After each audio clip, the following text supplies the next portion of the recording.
key thing is to think about how you manage your family and friends. Do your children have KPIs? Do you have a family mission statement? Do you link the KPIs to whether you pay your children allowance this month or not? I mean, nobody would be that bloody stupid. The reality is in our day-to-day lives, in our families, we manage the world as a complex adaptive system. Anybody who's got teenage children knows that all you can do is just try and make it easier for them to do the right things and harder to do the wrong things. If you tell them what to do, it won't work. So we got all of the practices, all of the understanding of how to manage complexity. We just forget it when we go out to the front door and go into the company. Can you achieve extraordinary results while making the world a better place? I'm Bruce Temkin, and together we'll explore how. Welcome to Humanity at Scale, Redefining Leadership podcast. Join me as I speak with visionary leaders and top experts to uncover the secrets of humanity-centric leadership. Ready to rethink leadership? Let's dive in. Welcome back to Humanity at Scale. Leadership today is full of confidence, dashboards, frameworks, forecasts, clear answers delivered quickly. At the same time, though, the systems shaping our organizations and increasingly our societies are becoming more complex, less predictable, and harder to control. The old playbooks don't just feel outdated. In many cases, they're actively dangerous. Which brings us to a question that leaders are wrestling with right now. How do you lead when cause and effect aren't clear, when certainty is an illusion, and when the situation keeps shifting as you act? I can't imagine a better person to explore that question with than my guest today, David Snowden.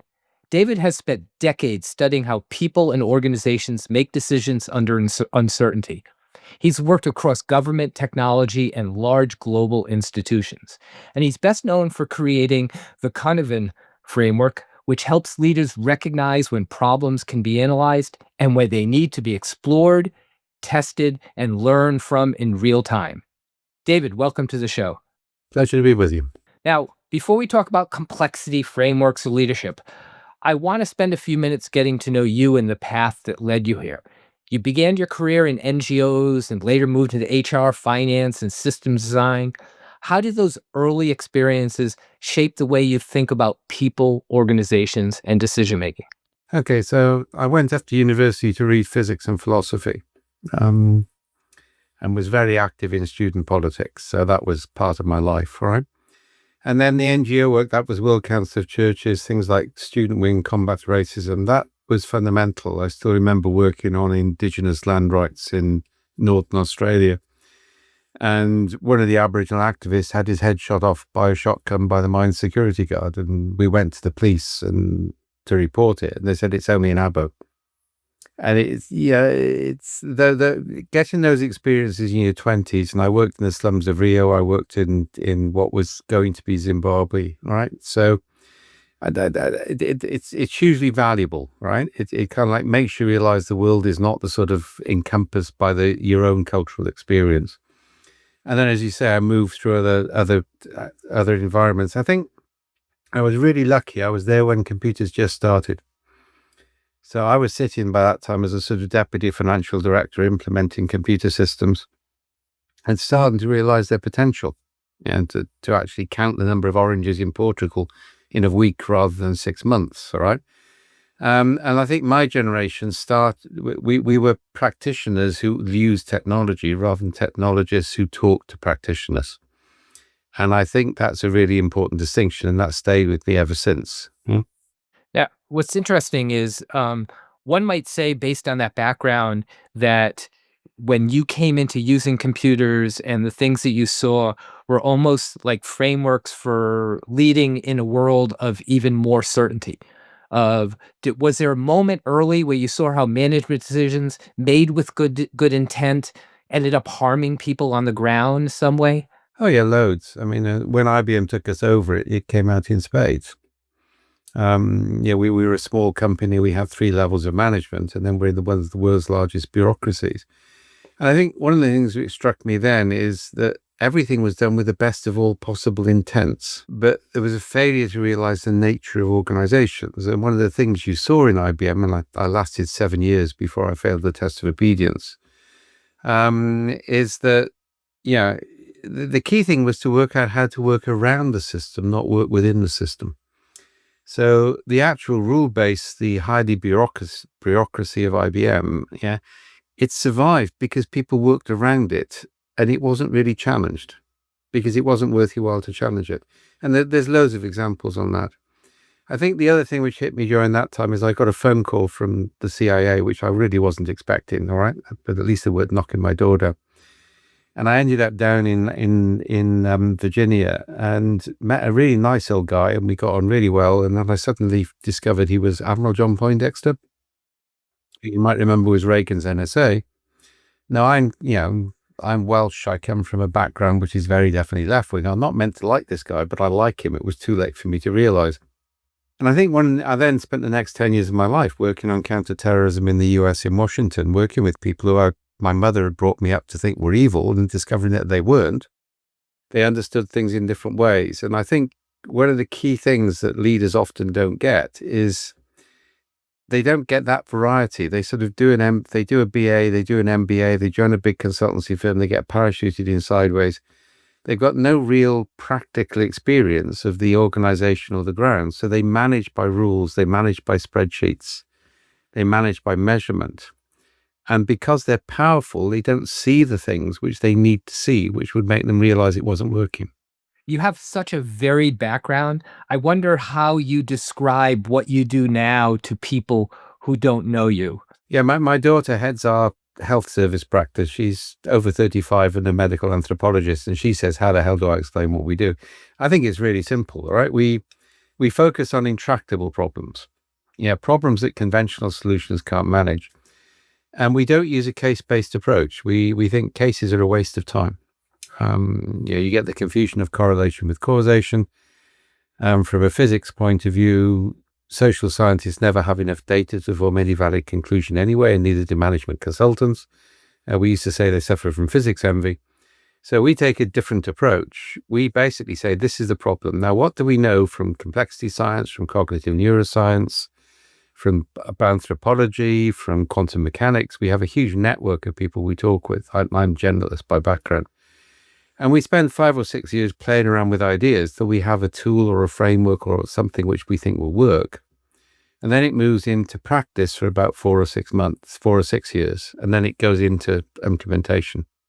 So that's kind of like what we do. We apply natural science as a constraint to develop tools and methods to help people make sense of uncertainty.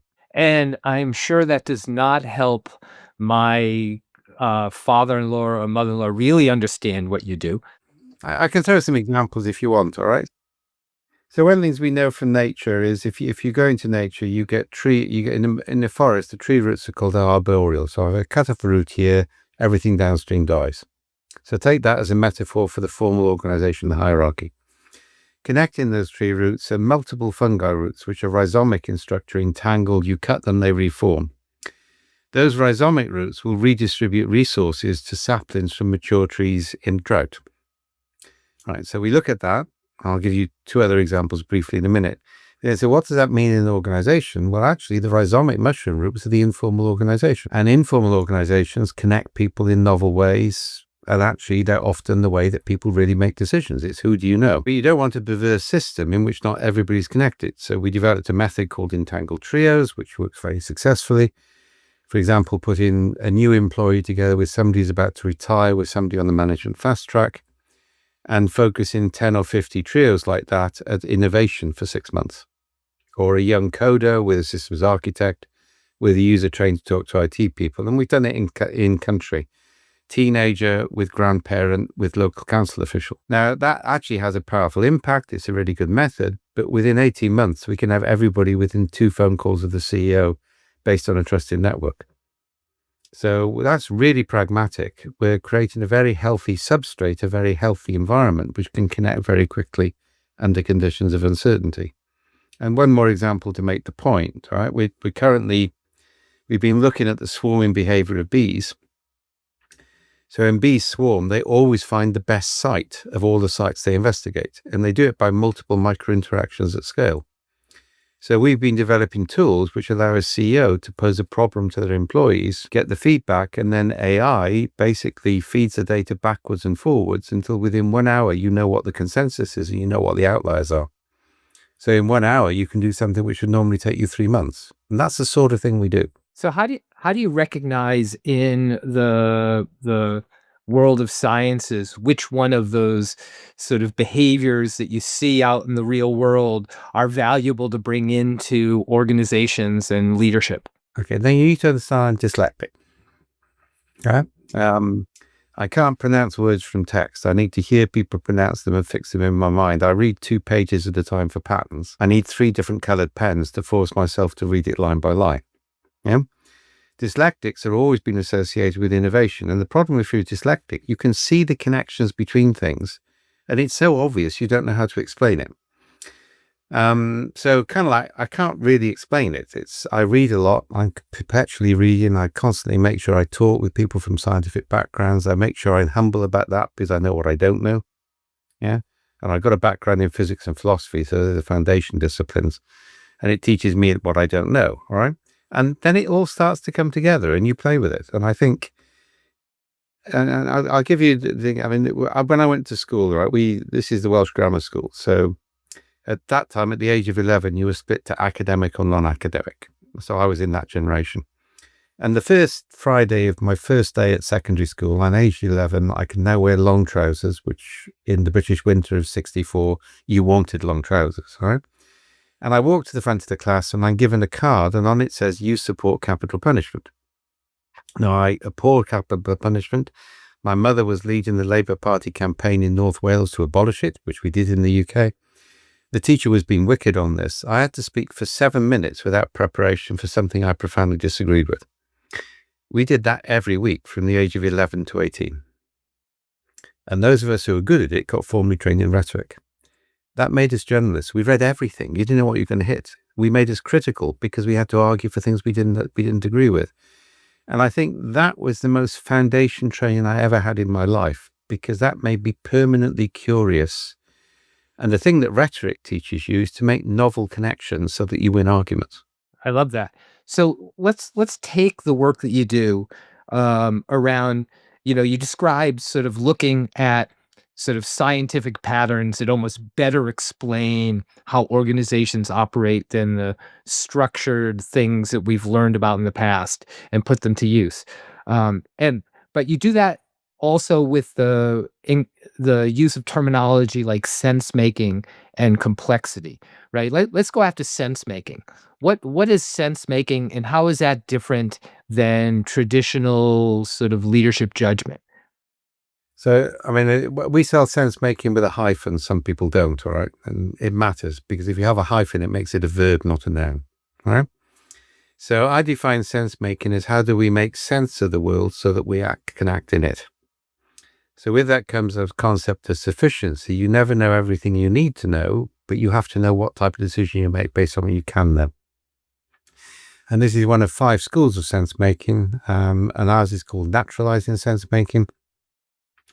Naturalizing is a philosophical term which means to apply natural science to it. So sense making is fundamentally about what sort of decision can you make based on where you are and what you know, and how do you minimize the risk in that decision making and maximize the opportunities available to you. And to what degree does traditional leadership training sort of fall apart? Because one might argue, oh, that's exactly what scenarios planning is about, but I know it's not. Where does it fall down, and how is it different from what? Okay, so I mean, some really traditional training works well. So I mean, I've done a lot of work, with West Point and elsewhere. Yeah, the traditional training there is based on crews, not individuals. This is a fundamental principle in military environments, in medical environments. In civilian defense, people work in role combinations, not as individuals. And the training is a mixture of theory and practice over time. Now that's actually important because we're trying to replicate that. As one of the frameworks I've got is called ASHEN, which stands for Artifacts, Skills, Habits, Experience, and Natural Talent. All right? And in any human decision making, those all come into play. The trouble is, if you have formal structures and rules, you're assuming everything is an artifact and a skill, and you're forgetting the rest. Yeah? Now, I had the great privilege of teaching leadership with Peter Drucker. It started with me saying something I shouldn't have said and being humiliated on a stage, and him deciding I might be retrievable and taking me out for dinner, right? So that's how it worked. But one of the things we both agreed on is if you go back on the history of management science, for example, we have scientific management, which starts with Taylor. Then we move into systems thinking, which is kind of like business process re-engineering, Peter Senge. And now we're shifting out of that into the complexity era. And you can see these patterns. Yeah. And one of the things that Peter and I agreed is that complexity has more in common with scientific management than it does with systems thinking. Because people denigrate Taylor, but they forget how bad things were before Taylor. And you had slave labor, you had mass accidents. He created structure, but he had the sense to leave management and leadership as an apprentice model. All right. And the training that people got then was a mixture of some skills training, but it was mostly you grew up in a company, you did the job, you got promoted, you changed your clothes when you got promoted, which we now know is really important because it changes the way you think about yourselves. Yeah. And basically, people knew how to work the company. Right. Occasionally, you got an outside influence. And systems thinking came along, and we moved from the military metaphor of scientific management, and military metaphors are extremely adaptive. A sergeant outpoints a brigadier in some contexts, into an engineering metaphor. And engineers hate ambiguity. So what we saw with business process re-engineering, and that became what Gary Klein famously called Six Sigma, which I love. I wish I'd invented that. And then the sort of Peter Senge, well, the leader decides the direction, everybody aligns themselves with it. All of a sudden, all ambiguity is removed from the system. And this is actually when psychometric tests come up, like Myers-Briggs, which is it's a pseudoscience. It's a pure pseudoscience. But HR departments want to put people as widgets into the engineering diagram. And I think that's where it really went wrong. So I think if you go back to leadership training in scientific management and the stuff we do in complexity science, which includes simulation games, that's actually quite powerful, and it's been around for centuries. We've had this weird period of 3 or 4 decades where we thought everything was structured, everything could be done by rules. We could train people in competences. We confused emergent properties with causality.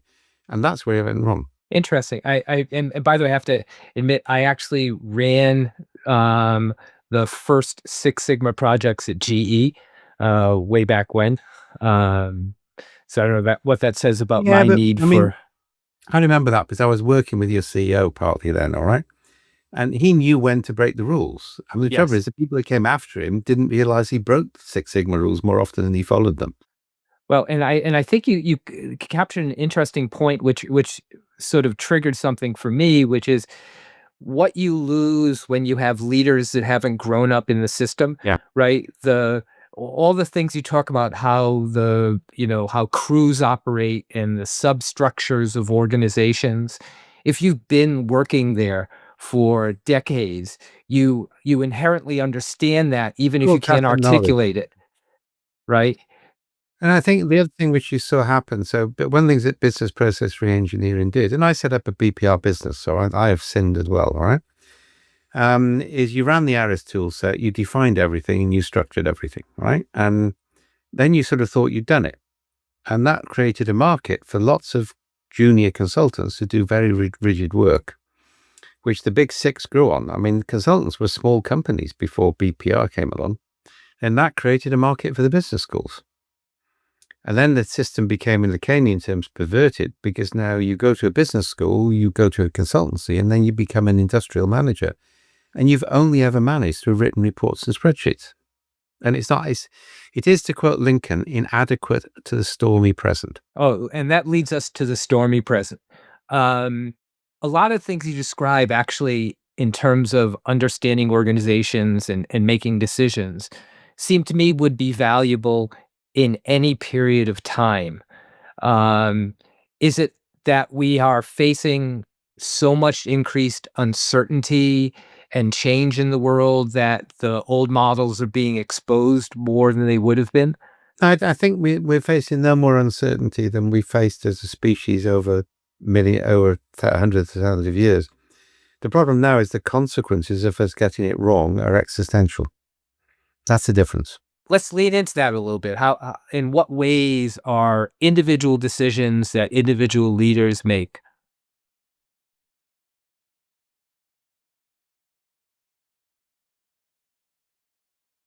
mass heat death. We're currently, it's not a question of when, a question of if, it's when and where. So sometime in the next 10 years, 35 to 50 million people will die in one day. Maybe India, maybe Indonesia, it may be southern United States. The temperature will go above 58 degrees, you die. Now, that's the sort of consequences we're now facing from decisions which have been made over the past 10 or 20 decades. If you go back 3 decades, decisions didn't have that type of consequence. Those are certainly big existential threat types of decisions. What about go ahead. I mean, the other one as well is, I mean, we now know that AI use causes cognitive decline. Now, a lot of us expected it. We expected it to take years. We now know it takes days. So, right? But I want to go back to if the decisions that we make today are more consequential, right, at that level, can the same thing be told about individual decisions that a leader makes in an organization? Are those more consequential than decisions in the past? And if so, how is it to an individual leader? How is it more consequential what they're doing? Because they have less time to make decisions and less experience. So, and I was C-level, right? I remember at C-level. I still remember one day I sat in my office. 5 teams came in to present the results of years of work research by them with good PowerPoint slide sets. I was meant to decide who of them was right in 10 minutes. I mean, that's a C-level dilemma, right? Is you're being forced into that position. Now, I say some of the work we're doing, like, for example, mimicking the swarming behavior of bees, is designed to allow the executives to employ the whole of their workforce to assess a situation in less than an hour before they have to make a decision, or to bring in external networks. So there's lots we can do to make life easier for people, but it requires them to understand the model is not a sort of enlightenment model of rationality, in which if you have the right information to the right people with the right training and the right competencies, they will make the right decision, because that is completely another hokum. It's not the way it works.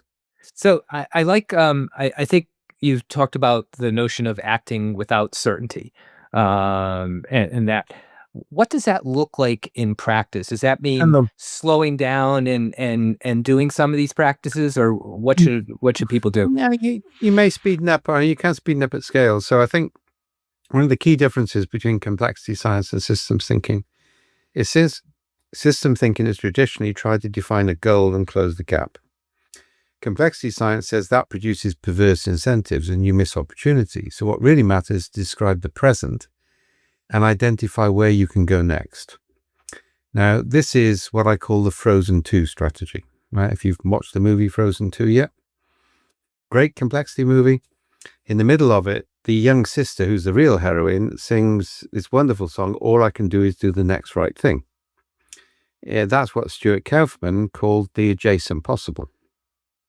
So in complexity science, what really matters is to describe the present. So we, for example, have methods which map the energy gradients of the present and identify what can change and what can change easily, and intervene to make effectively the cost of virtue less than the cost of sin. Yeah, and they'll identify what is the next thing you can do and look again. So say we can develop methods and tools which allow people to start journeys with a general sense of direction. Yeah, and that actually reduces the time and energy they have to spend making decisions. There's all sorts of stuff around this, but the idea of the decisive decision which sets a direction, once you get rid of that and say, well, actually, I can nudge the system, I can micro-nudge the system, I can understand the system, I can change the environment so that good things happen without me having to intervene, we can reduce the time that leaders have to spend making decisions and make better decisions as a result. If you're enjoying this episode, make sure to follow or subscribe so you never miss a conversation. We've got plenty more great stories coming your way. So how do you, that's quite a departure from the way, as you described, the way leaders work today, try to have long horizons, visions of the future, get buy-in for all that. How does a leader sort of balance the world in which lots of people expect that type of sequential planning? Easy, right? I mean, all of the vision statements are nothing but a bunch of platitudes. So you might as well construct it and put it out in the market. It's just don't take it too seriously, all right? Key thing is to think about how you manage your family and friends. Do your children have KPIs? Do you have a family mission statement? Do you link the KPIs to whether you pay your children allowance this month or not? I mean, nobody would be that bloody stupid, all right? The reality is in our day-to-day lives, in our families, we manage the world as a complex adaptive system. Anybody who's got teenage children knows that all you can do is just try and make it easier for them to do the right things and harder to do the wrong things. If you tell them what to do, it won't work. So we got all of the practices, all of the understanding of how to manage complexity. We just forget it when we go out of the front door and go into the company. Interesting. So if the example of working with a family, to some degree, the people that I feel are best at sort of living the world in which, they interact with their family and friends are the ones that have a really strong sense of self, right? That helps guide sort of their interactions around them. Is there an equivalent to that in complexity theory when we're working in the world? I think you're looking less. I mean, you're looking actually for slightly more fluid identity. You want people with good networks. Really good leaders have good networks and the time to draw on them. And it's not the sort of ego focus of them making the decision. I mean, one of the best vice presidents I ever worked with in Boeing, in the days when Boeing was run by engineers, not by management consultants. This is going back a decade or so. He used to have a week every year where he took all of his leaders off-site. Yeah, people like me were employed to use large words and make them very uncomfortable and get their brains to hurt. If any of them had any contact with the office, he fired them. Because if they couldn't leave their business for a week, they were incompetent. And that was a brilliant guy. He always had time. I mean, all the great leaders I've worked with, and I've worked with a lot, always have time. It's like if you look at a really good sports person, they always have time on the ball. Yeah. And I think that's the key thing. And it comes from diversity of experience, diversity of background, and curiosity. All right. And a willingness to work with other people, but sometimes the willingness to be assertive. It's not that there's a single model of leadership. When I've spent some time with Steve Jobs, I spent time with GE, with Lou Gerstner. The only thing all of those great leaders had in common is they were arrogant ambassadors who got their own way. But you don't see that in any of the leadership textbooks. You see this, it's not the way it works. I still remember Steve Jobs threw a pile of books at me with a bunch of invective. Right? I've never forgotten that day. So you do need people with that sort of drive in companies, all right? But the really good ones, and the ones I mentioned, I could walk into Lou Gerstner's office and have an argument with him. I couldn't walk into Sam's office and have an argument. The really good ones listen to people, and they surround themselves with people who match their deficiencies, and they listen to them. And that actually, de facto, they form a crew. So interesting. If we compare that description of the crew and listening to stories, how do those stories and what let's call them informal signals inside an organization reveal that like dashboards and metrics and the more formal reporting structures don't? You have to do it at scale. I mean, you can tell. I mean, I worked in several companies, right? The last thing you want is a CEO coming and say, I just visited this customer. He told me this story. And oh my God, I've got to do everything, right? That's not what you want. So one of the things I developed originally, this was done on the DARPA programs for weak signal detection, was using distributed ethnography to gather stories at scale and to gather them in quantified format, not as qualitative. So we gather stories at scale, we look at the patterns in the statistical data, and then the story is an explainums for the statistical pattern. So I'll give you an example, all right? So 360 surveys in companies for leaders create massive trauma. It's an annual game. If you haven't learned how to game it yet, forget it. I actually set up a website in IBM so you could find a third quartile responder and they'd be told how to answer the questions, all right? You live in a bureaucracy, you game it, all right? We take a different approach. So we know that evaluation creates stress. That comes from cognitive neuroscience. Anything explicit you're going to game, which is why surveys don't work.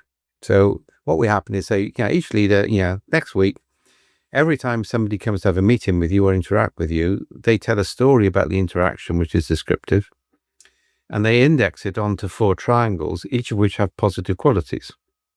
Now, we took a lot of time to develop this and patent it. So one of the triangles basically says, in this meeting, the manager was assertive, analytical, altruistic. So I can't say anything negative about the manager.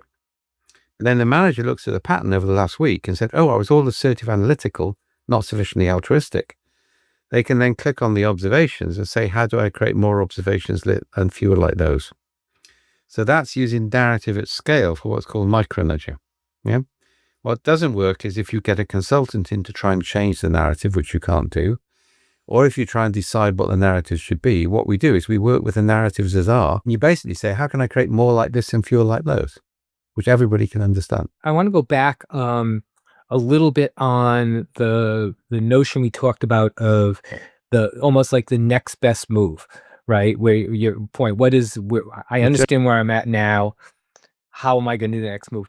How do well-placed interventions then outperform large-scale transformation efforts, right? Because, there are lots of organizations doing big-scale things when it sounds like we ought to be doing one at a time. If you want to transform the organization, the worst possible thing you can do is announce a transformation initiative. Because one of the characteristics of a complex adaptive system is it has a distributed memory. And in any modern organization, that means there will be multiple memories of previous transformation initiatives, all of which have failed. So you're just going to trigger negativity, right? Up front. What really matters is kind of like fractality. So let me give you a real example. I'm going to disguise the client on this. All right, it's Big Pharma. So we presented 6 cartoons about the next step. This is 3 horizons, so we're looking at horizon 2. So we got a rough idea of the vision. That's fine, all right? That's a bunch of platitudes. Let's keep it, no problem with it. What we want to know is where are we now, and how do we think, what's the next step before we move on that? Yeah? So what we did is we presented 6 cartoons, which then you can see some on the wall behind me. This is one of the cartoonists we use, Gape and Void, all right? And that one with the red cross says same cross, different nails, which makes me think every time I look at it. So we present cartoons which have bite. People choose the cartoon which represents the current state of the organization. They tell a story about that. They index it. Yeah, and that's into 6 triangles we'd normally use and some other factors.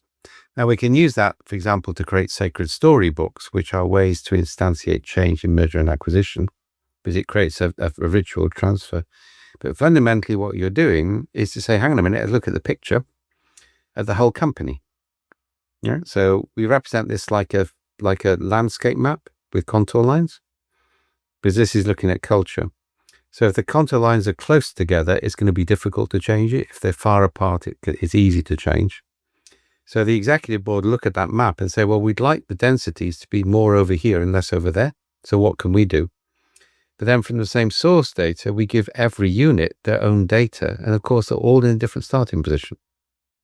So they look at it and say, well, how would I create more like this, fewer like that? So everybody's going in a different direction, but the organization is aligned. So you get rid of those one size fits all transformation initiatives. And I mean, I worked with Jan actually on merger and acquisition when he was CEO of SmithKline Beecham. We came up with a heuristic at the end of this, which says anybody who looks good in the first 6 months of the acquisition should be fired. They're just playing the game. It's the awkward buggers, the cynics we need to promote, because they actually care about the organization and they're prepared to do it. Interesting. So I want to shift gears a little bit to the future. You mentioned a little bit about AI and how AI can help, especially sort of gather and amass those narratives, right, and pull from them.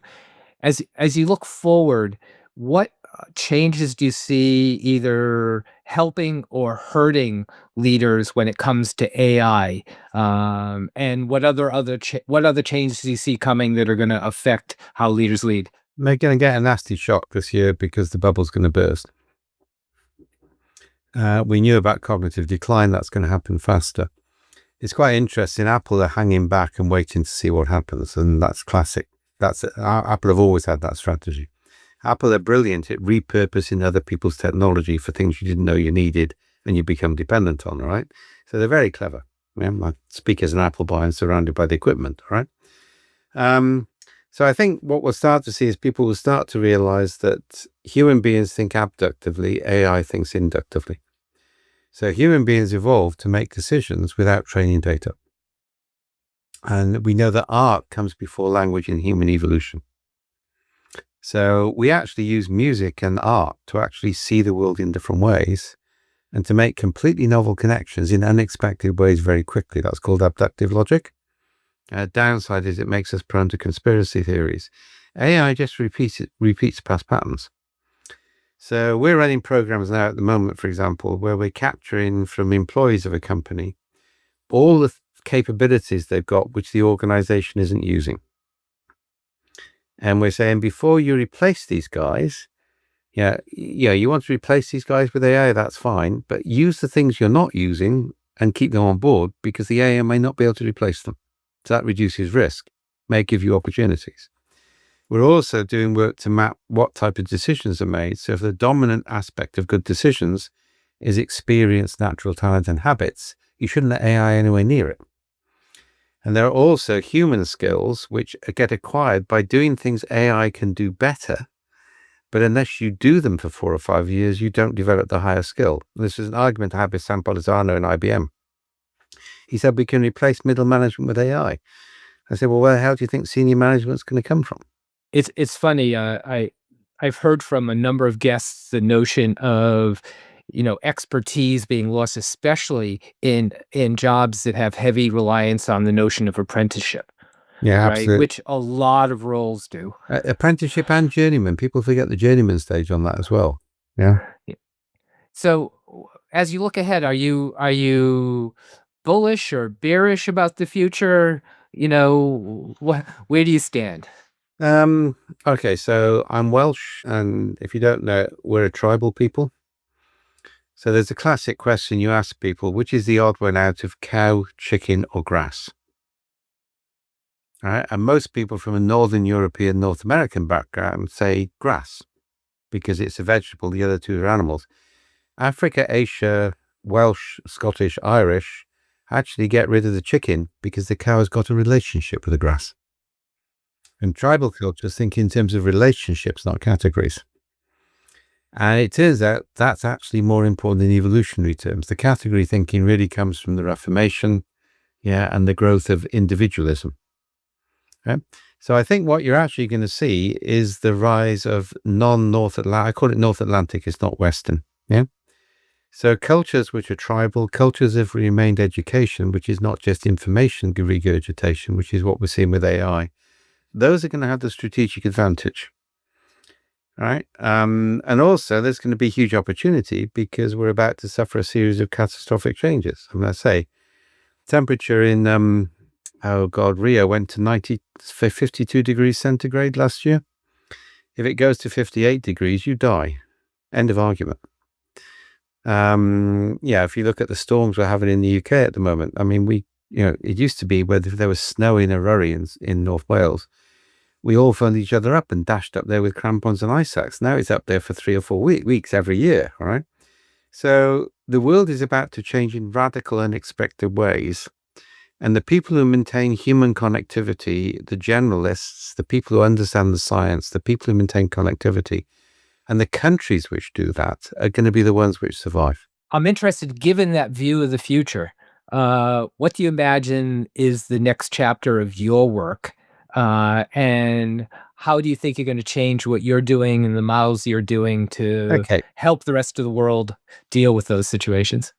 Yeah, we're currently looking for investment to scale some of this stuff, by the way. So the swarm compass concept, the concept of using swarm intelligence, what we're doing on that, and this is next generation market research, is to say we can sell you a panel of academics, of journalists, as well as your own employees. So shifting decision making to 1 hour rather than the substrate management, the context, understanding the context of the decision and getting support for that to 1 hour for months is one of the things we're working on. And also the really big ambitious project, and we prove this now on 4 continents, is we've worked out how to get children in schools at the age of 16 to be ethnographers to their communities. It means they go into their community every week and they gather stories into a quantified framework. It ticks a huge box in all the school curriculums. Yeah, so teachers love it because it's something they're going to do anyway. Our ambition on that is to have every child at the age of 16 in every school in the world gathering stories every week into an open source database that everybody can use. And that's the counter to social media. And there's a book by a friend of mine, Neil Stevenson, brilliant science fiction writer. I actually don't like this book apart from the first 3 chapters. It's called Dodging Hell. But in the first 3 chapters, he describes a world in which only the rich can have their information curated. Everybody else is sold to a company or a religious group. And that's where we currently are with social media. Right? So producing a counter to that based on real human interaction. And we're building that into peace and conflict research. So back in the 70s, when I was working on this in Northern Ireland, the Catholic-Protestant divide, there was one approach, which is to get everybody together in a room and get them all to agree that they would be nice to each other. Well, that never worked. Wonderfully satirized in Derry Girls, which is a great comedy. We took 2 Catholics and 1 Protestant or vice versa, and we dumped them into the slums of Latin America for 3 months. And they realized pretty fast they had more in common than they realized. And they had a conversation about their differences in the context of working together. What we're now doing with Children of the World is say we can find stories which are common, say, to red and blue. We can then algorithmically allocate resource to people who come across that divide to work on a common problem. So we build empathy at scale. And I think that's one of the most important things I've ever designed in my life, and most important things for the world.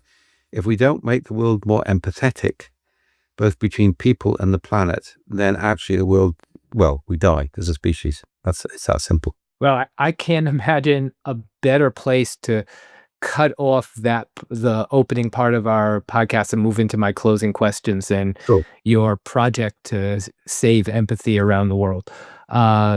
Which aligns with everything this podcast is all about. Yeah. So I thought that when I looked at your website.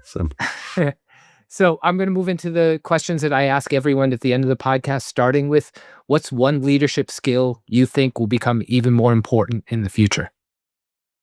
Learning from failure. Interesting. And if you could wave a magic wand and immediately make things change, what would you do to make organizations more humanity-centric? I'd move all leaders to crews. I'd break them the individualistic model. And you still have a pilot, but who the pilot is can change. Almost like, I know we don't want to talk about academics, but department heads shift periodically. It's not a fixed role. Being dean is a punishment, not a reward. Yeah. And you really want being the leader to be a punishment, not a reward. It makes it much more successful. Yeah. And what's one final piece of advice you'd like to leave with our listeners? Oh, I think take the family metaphor. Just every time you go into work, think about, would this work at home with a bunch of teenage kids? And if we wouldn't work with a bunch of teenage kids, why the hell are you trying it? And just finally, where can people follow your work or go deeper into the ideas that you've talked about? I blog. I mean, I'm not blogging as much as I should do because I'm busy, but if you search the blog post on the website, you'll find it. We run training programs. I'm deliberately making sure my successors are a group of people, not individuals. I also know they'll do it differently because they tell me they don't believe it, and that's good news. All right. It's the way it works. Yeah. So go to the website, look at the blog. Yeah. Come on the training. So just tell us what the URL of the website is. We'll put it in the notes too, but. Okay. So if you search Cynefin Co, that will get you to the website. Cynefin.io is the open source wiki where all of our methods are located. Awesome. Well, Dave, thanks for joining me on the show. This has been fascinating. Real pleasure. Well, I hope you enjoyed our conversation with Dave Snowden. Now, let's dive into the after show, a segment where I'll reflect on the key takeaways from this episode.